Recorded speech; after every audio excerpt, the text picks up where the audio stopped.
Olá, colegas, tudo bem? Eu sou o Hudson Zanin. Hoje eu vou falar um pouquinho sobre armazenamento de energia para mobilidade, para rede elétrica, né? Quais são as opções que a gente tem hoje em dia?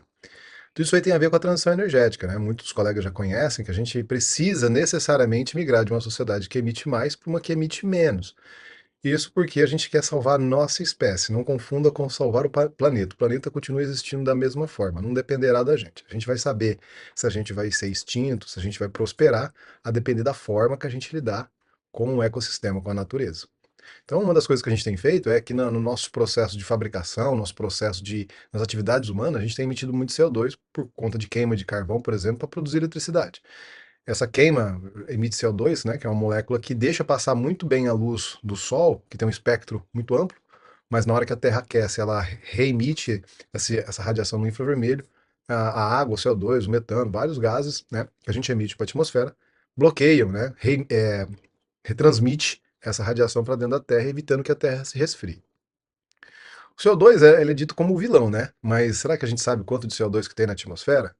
É um número, ainda bem, um número muito baixo, né? Na ordem de 400 ppm, 420 ppm. Isso dá na ordem de 0,04% do CO2, de todos os gases que é emitido, que está na atmosfera, né? 0,04% é CO2. E a questão principal, né, que embora seja um número muito pequeno, esse número ele tem crescido bastante. Né, só para balancear aí o resto dos gases que a gente tem na atmosfera, a gente tem muito nitrogênio, que é um gás bastante inerte, o oxigênio, que a gente usa para respirar, na quantidade exata, né, porque em excesso ele também pode levar à combustão de muitas coisas, né, à oxidação. E o argônio. Quanto desse CO2 aí ele é feito pelo homem, né?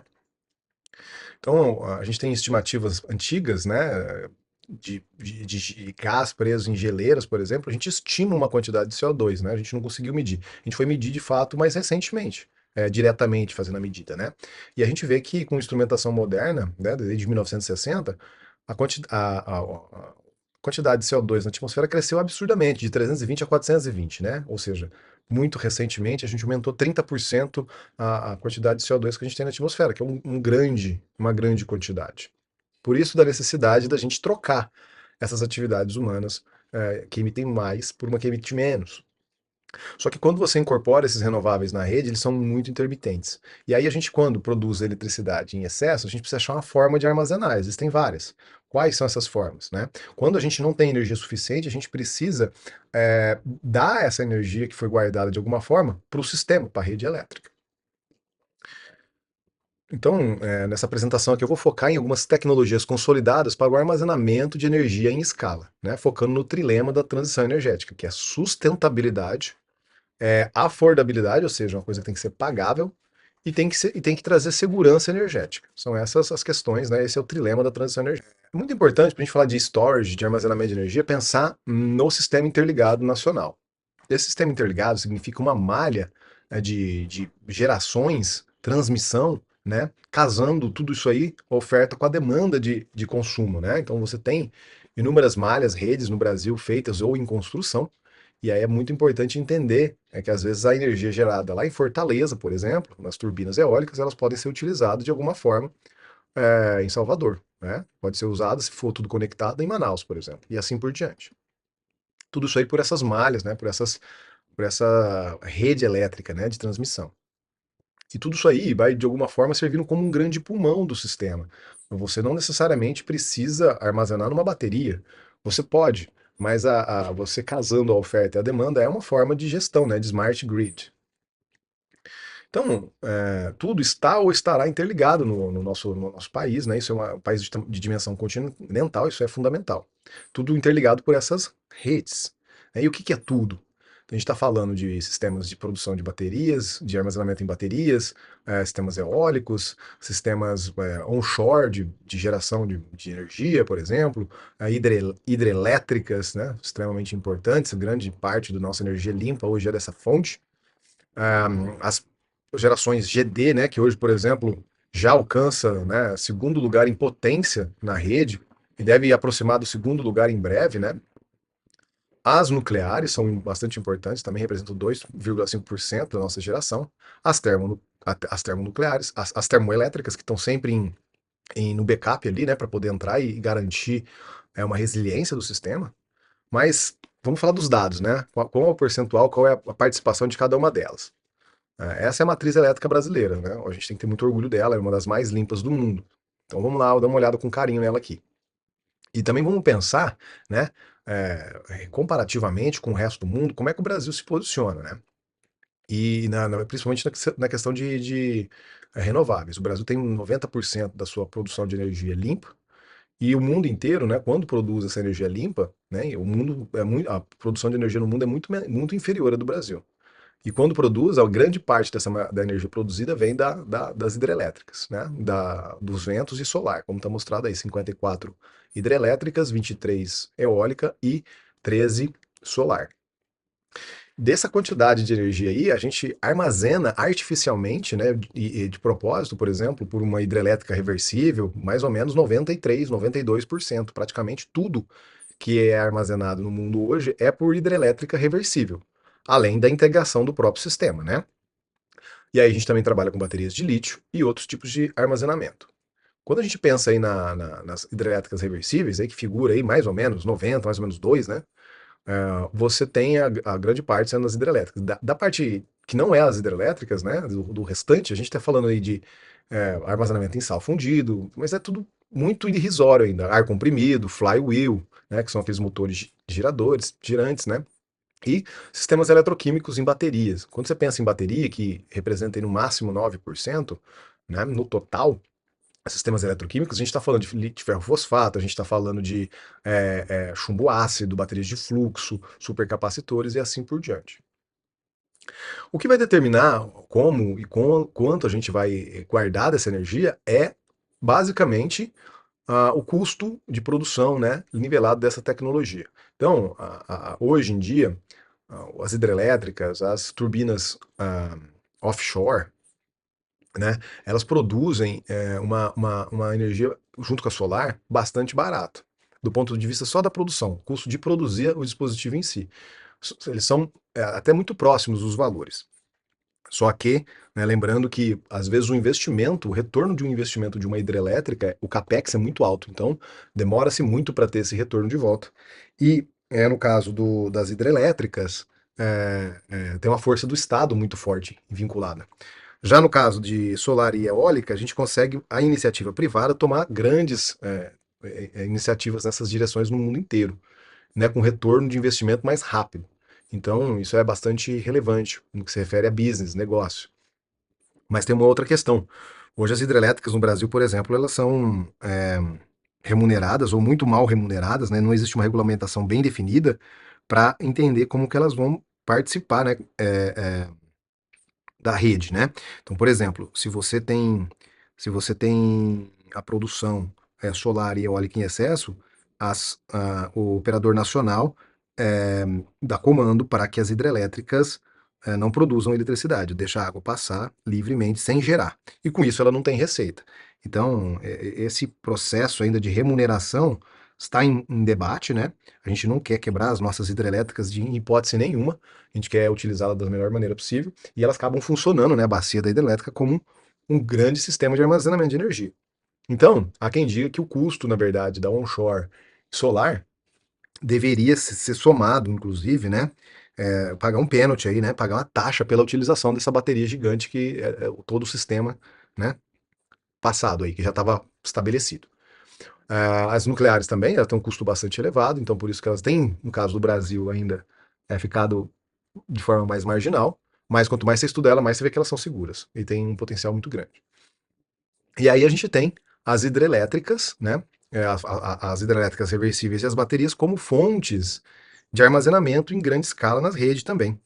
Então, essa questão aí é que está sendo levantada agora, né? Qual é a melhor forma de fazer esse armazenamento?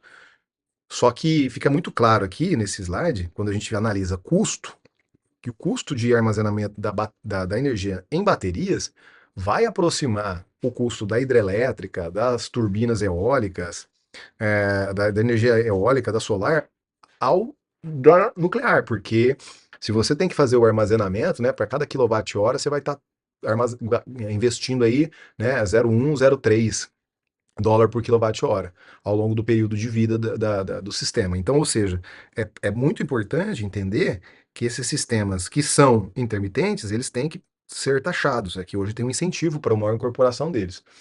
Mas do ponto de vista de custo real, efetivo, né, a gente tem que fazer esse nivelamento para que a coisa seja justa, tá?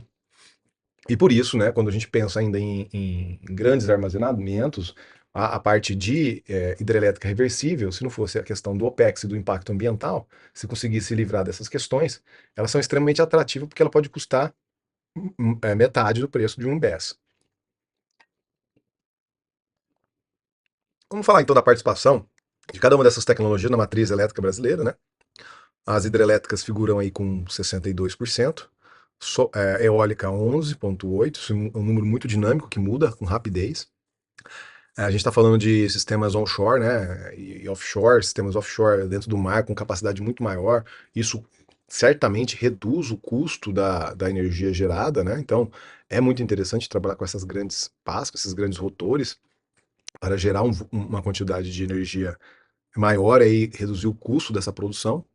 Tem grandes desafios no momento, né, no que se tange a essas tecnologias, porque o custo operacional aí tem muitas empresas, né, com prejuízo aqui, porque a energia ainda é muito barata, embora a tarifa no Brasil seja extremamente cara, né? A energia fica cara, mesmo a energia sendo renovável e barata, porque mais de metade é imposto.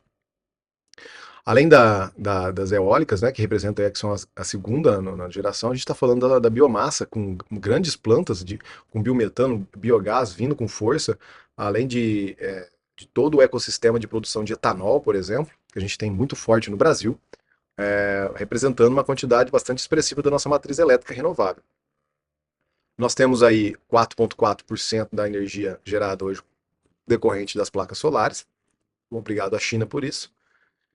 Temos 2,5, 2,1 como as nucleares, né? E eu sempre chamo a atenção aqui quando eu faço a apresentação de matriz elétrica e eu comento sobre esse assunto, fico muito preocupado com a questão da gente tratar as hidrelétricas como perigosas e com impacto ambiental bastante elevado.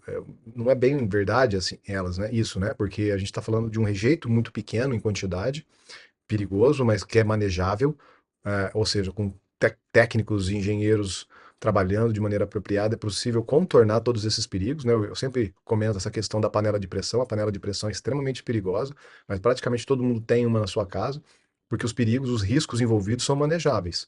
Então a mesma coisa acontece aqui. Quanto mais você estuda, mais você vê que ela é segura. E sistemas de energy storage, né?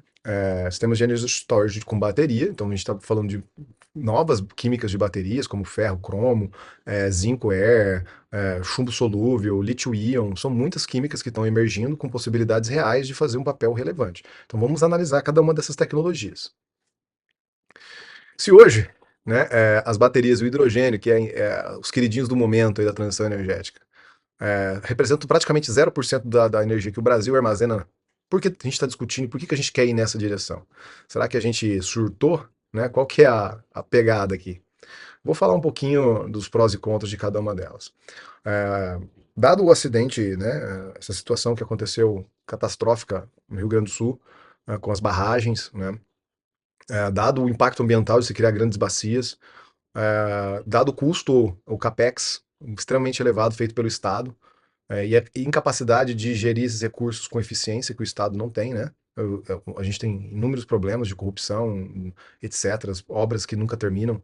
Então, tem se optado em outras frentes, né? A gente não quer mais. O Brasil não enxerga, o resto do mundo não enxerga que há grandes espaços para as grandes bacias hidrelétricas. Então a gente está falando, o mundo está indo na direção dos renováveis. É por isso, né? A gente está produzindo muita energia solar e eólica. Então a gente tem que armazenar isso de alguma forma. Uma das formas inteligentes de se fazer é com baterias ou hidrelétricas reversíveis. Então vou falar das baterias, né? Os prós e contras.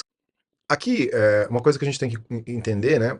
Parte desse movimento é decorrente da queda de custos de produção de baterias, né? A bateria que custava US$ 800 por quilowatt-hora em 2012, hoje custa 130 em 22. Em 10 anos caiu toda essa quantidade, né? Uma ordem de grandeza praticamente. Principalmente no que se refere aos custos de manufatura. As manufaturas ficaram mais inteligentes, né? Embora até preços por conta da pressão e demanda do mercado, há um aumento, às vezes, de preço dos materiais precursores. Então esse preço está caindo, mas está caindo num nível que não tem muito mais para onde ir, tá? Vai chegar nos US$ 100 por quilowatt-hora e vai ficar por ali mesmo. Então quando a gente pensa em armazenar na rede, a gente tem que colocar várias questões, né? Uma das coisas é quanto tempo eu quero armazenar, né? Qual é a potência que eu quero armazenar? Quanto de energia eu quero entregar? Então esse gráfico aqui é muito interessante porque nas duas verticais aqui, a gente tem o custo, o capex para ter alta potência. Então a gente está falando em dólar por quilowatt, tá? Quanto mais quilowatt eu for entregar, mais essa bateria vai sofrer, né? Ainda mais por um período de tempo mais longo, né? Então o custo se torna bastante elevado. E claro que se eu tiver um montante maior de baterias, no que refere a dólar por quilowatt-hora, né? Se eu quiser manter ele por mais tempo, esse capex ele vai ser reduzido, né? Em custo de dólar por quilowatt-hora. Mas ele, a partir de 5 horas, 4, 6 horas, ele não, ele, entre 4 e 6 horas, ele atinge um ponto ótimo. Principalmente porque quando a gente olha no caso da potência, né, no capex, o custo de potência em dólar por quilowatt, a figura esquerda aí, a gente tem um crescimento linear, né? Na quantidade, quanto mais potência eu quero entregar para o meu sistema por mais tempo, mais caro fica o sistema. É basicamente linear, mais células eu tenho que colocar. Então, um número ótimo que o mercado tem estabelecido é 4 horas. Tá? 4, 5, 6 horas no máximo, não passa disso por conta do fator de potência. Potência é o que deixa o sistema caro. Aqui é uma figura bastante interessante que mostra a participação das químicas de bateria que foram se estabelecendo ao longo do tempo, né? Em 2015, a gente estava falando com 75% de NCM, né? Mais ou menos 15% de NCA, ou seja, praticamente todas as baterias no mundo 2015 eram de níquel, cobalto, né? Níquel, cobalto, alguma coisa assim, ou era com manganês ou com alumínio. E por conta do surgimento das LFPs, né, que tomaram um avanço técnico, mas também as patentes caíram, né? Você tem uma projeção aí de crescimento bastante importante para 2030, né? Elas dominando o mercado com 35% da produção mundial. Elas são baterias mais fáceis de produzir, se livram do níquel e tem outras vantagens que eu vou mostrar. Tá aqui um dos pontos. Por que a lítio ferrofosfato é a queridinha do mercado atualmente? Porque potência, segurança e vida útil é um dos pontos mais importantes que a bateria tem hoje. Embora a energia, a gente queira compactar o máximo de energia por unidade de volume ou massa, né, que é fundamental, e por isso as de níquel, cobalto são bastante interessantes, elas têm problema com a potência, com a vida útil, né, comparado com as baterias de LFP. Né? Segurança também, fundamental, ninguém quer ter pessoas feridas, marcas com reputações arranhadas por conta de baterias que pegaram fogo, por exemplo. Né? E aqui é o grande ponto, porque a gente tem falado muito em dólar por quilowatt, mas um número real mesmo relevante é dólar por quilowatt-hora por ciclo. A gente tem que considerar um número de ciclo, e as LFPs atuais podem ciclar, e como está mostrado aqui nesse desenho, né? Podem estar numa capacidade de 90% ainda depois de 10 anos de uso, depois de 4.000 ciclos, ou seja, ela tem talvez 10.000 ciclos para ir no total em demandas de tração. Isso é muito incrível, né? A gente está falando de 10 a 20 anos de uso dos sistemas, que para mobilidade, em muitos países, o veículo é aposentado com essa faixa de idade, né? Ah, vamos falar um pouquinho dos precursores, né? Que é bastante importante para entender por que a gente está indo para as LFPs. A LFP está mais distribuída ao longo do mundo. As grandes reservas de níquel, né? Que as baterias aí que a gente estava falando que estavam dominando o mercado e estão perdendo espaço, estavam na Indonésia. A Indonésia fez um acordo para refinar metade desse material ali dentro do próprio país, gerar emprego localmente. Mas na maioria dos casos, né, você leva todos esses minérios para a China, para serem refinados lá na China. E aí a China se torna o grande preparador, desenvolvedor de precursores de bateria, então domina o mercado. Existe uma grande dominação. Para a preparação desses materiais no grau de bateria, para a produção dos catodos das baterias, que é a parte mais cara das baterias hoje, e a produção de célula, então, nem se fala. A gente está falando praticamente toda bateria feita no mundo é feita na Ásia. Né?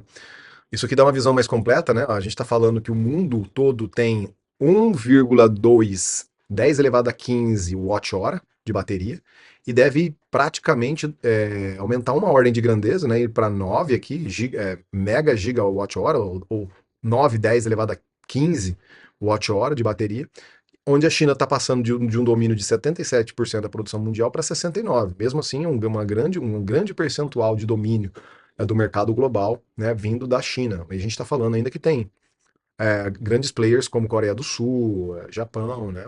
Aqui junto, né? Agora você vê que a Europa também, e os Estados Unidos, vem com alguma expressão, né?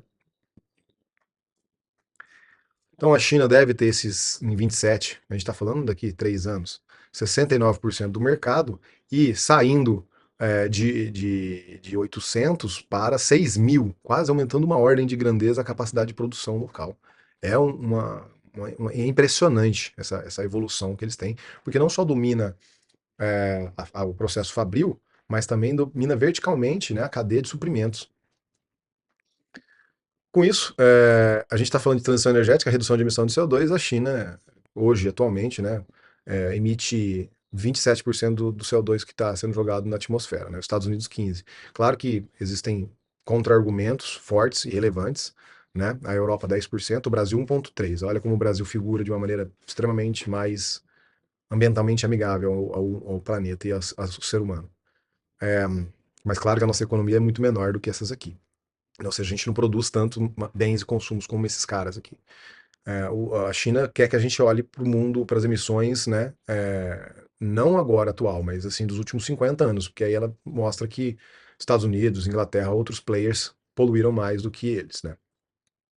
Então essa é uma visão zoom aqui geral, só para a gente ter esse detalhe, essa oportunidade de ver qual o impacto que o Brasil traz nesse ecossistema.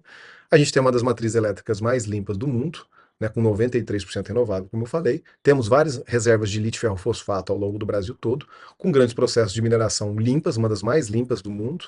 Então a gente pode produzir a bateria mais limpa do mundo aqui no Brasil. Esse é o ponto que a gente conclui, né? Então, acho que o ponto que a gente conclui aqui é que o Brasil tem capacidade de produzir as baterias mais limpas do mundo, e se a transição energética é sobre redução de emissão de CO2, a gente tem que se atentar a essa questão, né? Onde é que a gente produz as tecnologias com a menor pegada de carbono? Então, o Brasil deve figurar, esperamos que sim, como um gerador aí dessa commodity, né, que é a bateria no nível de célula, de módulo, de pack. Agora vamos falar do hidrogênio, né, que é um potencial competidor aqui nesse sistema e que também deve ajudar em inúmeras tecnologias importantes para o Brasil e para o mundo.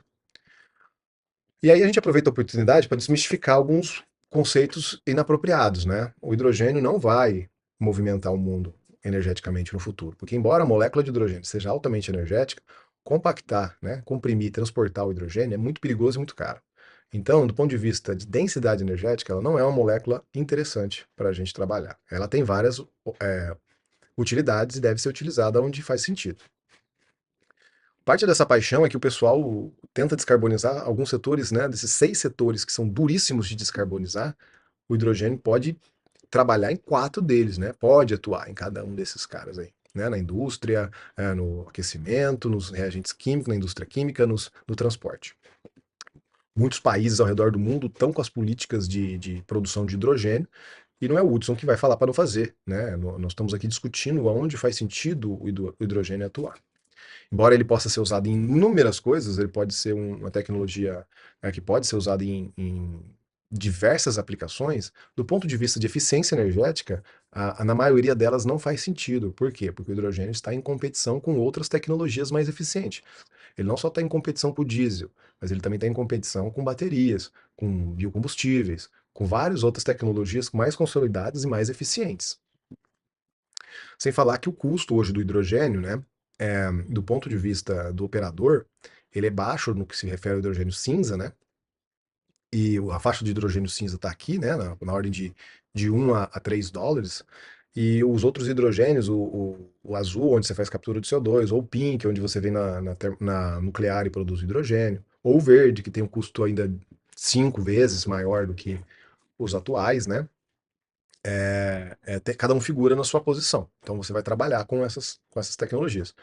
O mundo colorido do hidrogênio, você poderia fazer hidrogênio verde com renováveis, o pink, o amarelo, o turquesa a partir de captura e produção de carbono, o azul capturando CO2, enterrando, o branco que vem lá que está enterrado e tal. Essa é a visão realista do hidrogênio, né? Praticamente 99% vem de fonte fóssil.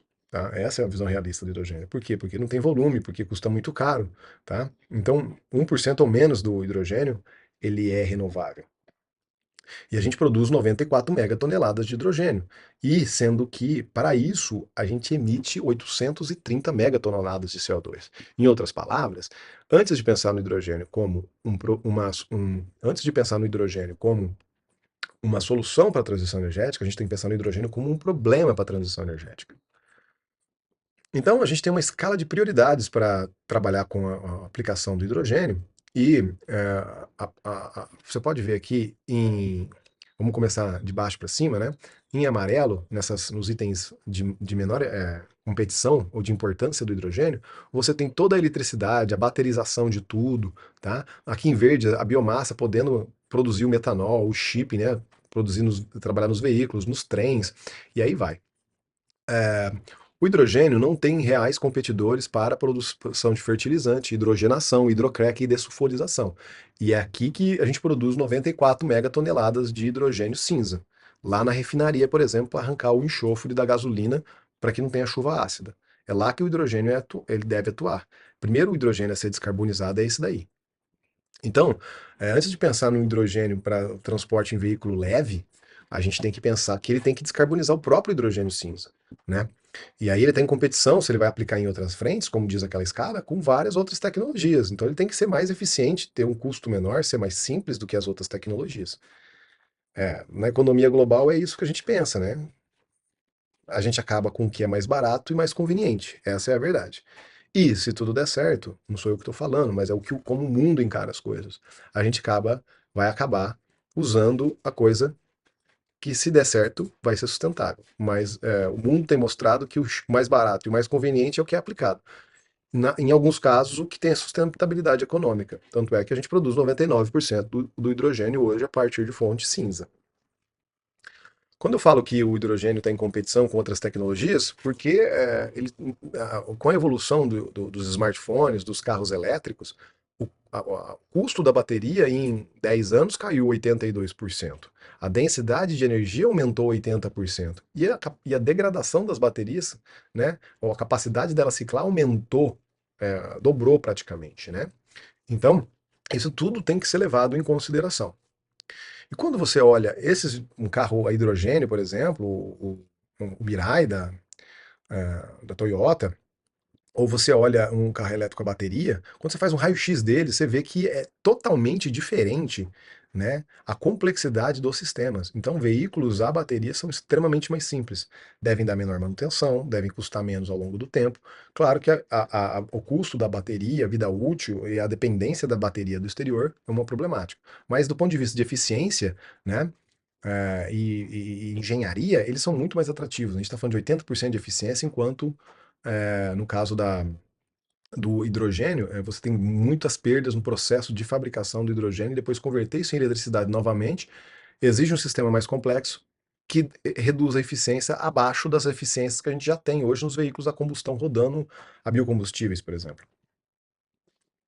Então, se você fizer uma comparação aqui, ó, pegando 30 kWh da rede, com um veículo, se essa energia está na forma de molécula e você quer rodar isso daí, é, é, um veículo aqui, por exemplo, um veículo elétrico aqui, né? Vamos pensar num veículo elétrico, um Golf elétrico. Se você vem com esse carro aqui, você vai andar 160 km com 30 kW. Num Golf a gasolina, você está falando de moléculas aqui, você vai rodar 41 km, por conta da baixa eficiência dos motores a combustão. E no Mirai, que é um carro mais pesado, tudo, aqui você vai rodar 88 quilômetros. Tá com os mesmos 30 kW que você pegou na bomba. Tá pegando energia na bomba, mas a conta correta é pensar lá na geradora, tá? Que a gente já vai mostrar. Ah, mas o pessoal fala que então para veículo pesado o hidrogênio tem um espaço. Não tem, não tem. Que se você pensar um veículo a bateria, para você rodar 100 quilômetros, você vai precisar de 100 kWh. Para você rodar 100 quilômetros num veículo a bateria, a hidrogênio, você vai precisar de 8.373, 75 quilos de hidrogênio. É muito hidrogênio. E 36 litros de diesel para rodar os mesmos 100 quilômetros. Então, energeticamente falando, é muito melhor você ter um carro a bateria, né? Um caminhão a bateria. Claro que você tem problemas de recarga aqui, né? Mas você tem alternativas com biocombustíveis. Na maioria de países, a África está aí para produzir biocombustíveis para o resto do mundo, por exemplo. A eficiência energética é o que tem aproximado e trazido, né, os veículos elétricos a um grau de desenvolvimento bastante alto, né? Porque embora você tenha aí um processo você tem combustível original aí com 100%, você consegue entregar lá na roda com as perdas de carregamento, uma perda no powertrain, mas você também tem uma frenagem regenerativa que recupera, né, essa energia de volta aí para as baterias, alcançando 80, 91%. No caso do veículo a gasolina, por exemplo, você tem grandes perdas nas máquinas, né? Que elas têm as limitações termodinâmicas dos sistemas aqui, tá? E aí a gente consegue entregar em 16 a 25% da energia original para a roda. Isso é uma grande perda, né? Do ponto de vista energético. Então, para a gente concluir aqui, e concluindo, né? Se você pegar na rede elétrica lá, na placa solar, 100 kWh de bateria, de energia renovável, você consegue armazenar em conjunto de bateria e devolver para a rede 90 kWh.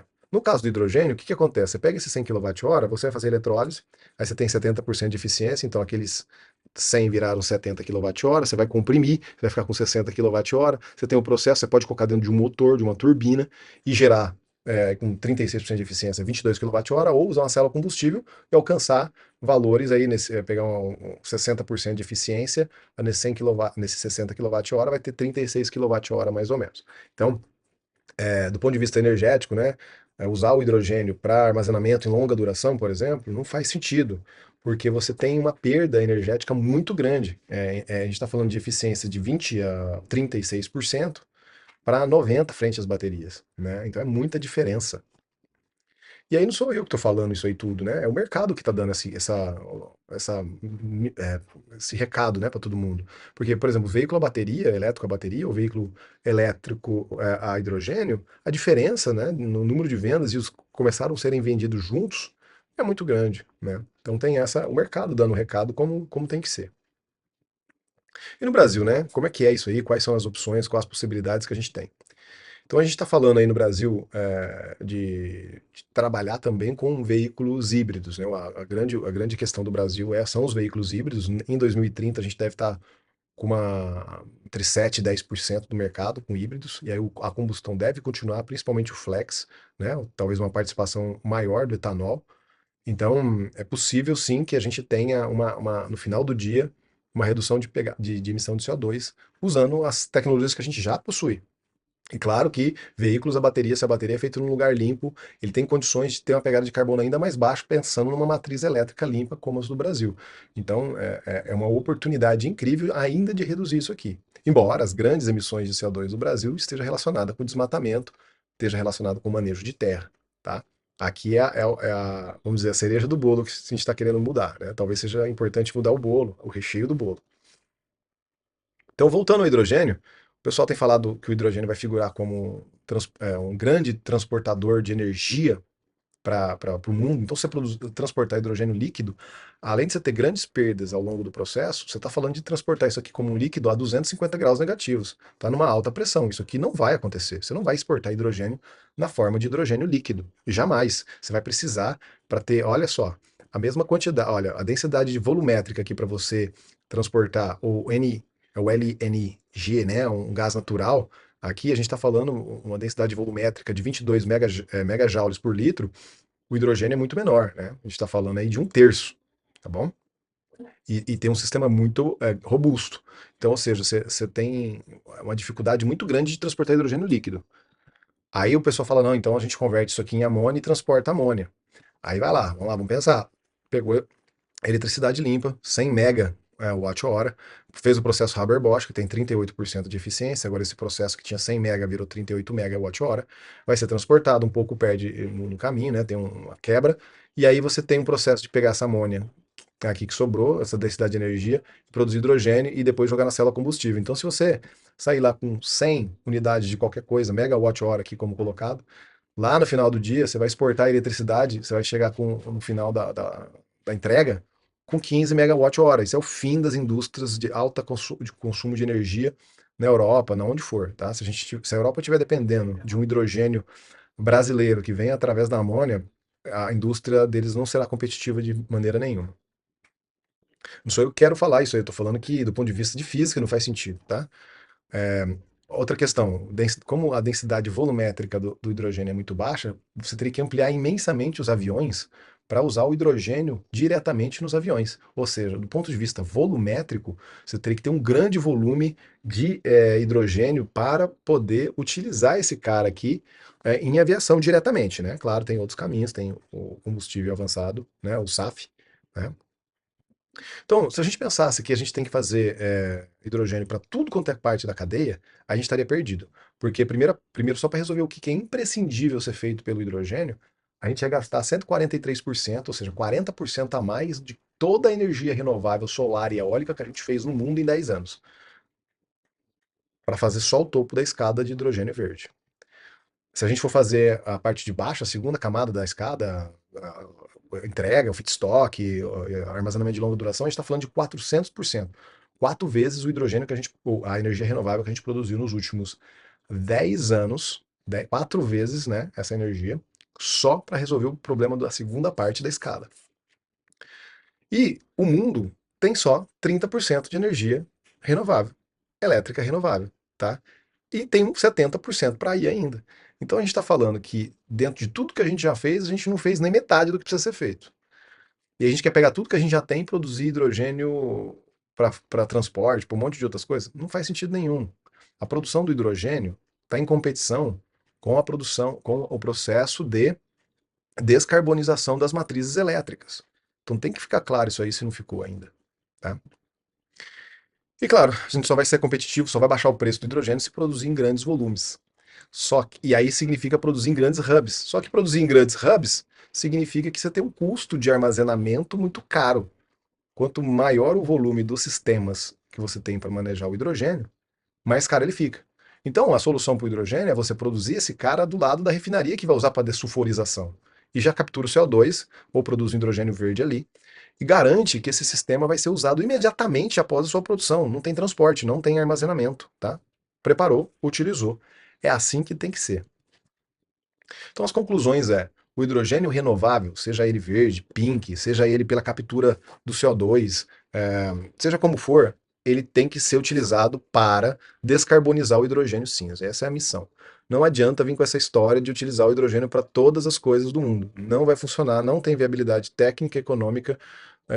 Tem inúmeras outras opções que são mais inteligentes do que fazer desse jeito aqui. O hidrogênio tem que ser produzido localmente do lado da operação que ele vai ser utilizado. Esse aqui é o nosso grupo de pesquisa, nós desenvolvemos várias tecnologias importantes para a transição energética. Aqui é um vídeo que mostra uma célula combustível que utiliza o hidrogênio, né, para produzir eletricidade, aqui no caso. Você pode trabalhar com sistemas de geração embarcada, então você pode fazer a conversão de um biogás em hidrogênio, que é um outro processo, ou do metano em hidrogênio, ou do que for, né? E aí, com esse sistema, você pode pensar em sistemas estacionários substituindo o diesel. Claro que tem que ser sempre levado em consideração a eficiência do processo que está em questão aqui, né? Além desses sistemas, a gente desenvolve baterias cilíndricas e pound. Então a gente produz vários materiais catalisadores para as baterias, o material do cátodo, o material do anodo, inúmeros tipos de desenvolvimentos para a compactação, né, de energia na forma de reagentes químicos para esses sistemas de storage. A ideia principal é a gente poder garantir um sistema robusto, né, de armazenamento de energia para mobilidade elétrica, para sistemas estacionários. Então aqui é um exemplo de uma bateria cilíndrica sendo preparada num processo de comissionamento. A gente fez tudo fora da Glovebox aqui apenas com o intuito de desenvolver melhor o processo, mas tudo isso aí está sendo feito agora dentro das Glovebox. Então esse é o nosso grupo de pesquisa, o Brazilian Renewable Energies, e a ideia principal aqui é mostrar um pouco sobre esse desenvolvimento nas células cilíndricas sendo feitas no Brasil, né? Nosso alvo aí, e a gente acabou de atingir, né? O nosso alvo agora desse ano era fazer a bateria de 1 ampere-hora, a gente conseguiu fazer. Além de baterias, a gente faz capacitores, são técnicas de produção muito similares. A gente faz tanto nas baterias, nas células cilíndricas, quanto nas pouch. A ideia principal é mostrar o processo de fabricação, o entendimento desse processo de fabricação, criar um know-how, desenvolver junto com as pessoas aí a tecnologia. Então tem um grupo de especialistas no nosso time buscando caminhos para esse desenvolvimento. E aí é um exemplo de uma célula tipo Pound, que é uma célula no formato de uma bolsa, e aí a gente tem a vantagem de compactar melhor a energia por unidade de volume. Então você enche os eletrólitos, testa essas células aí, tudo isso aí sendo feito no Brasil. Então é isso. Fiquem à vontade para entrar em contato com a gente se fizer sentido para vocês.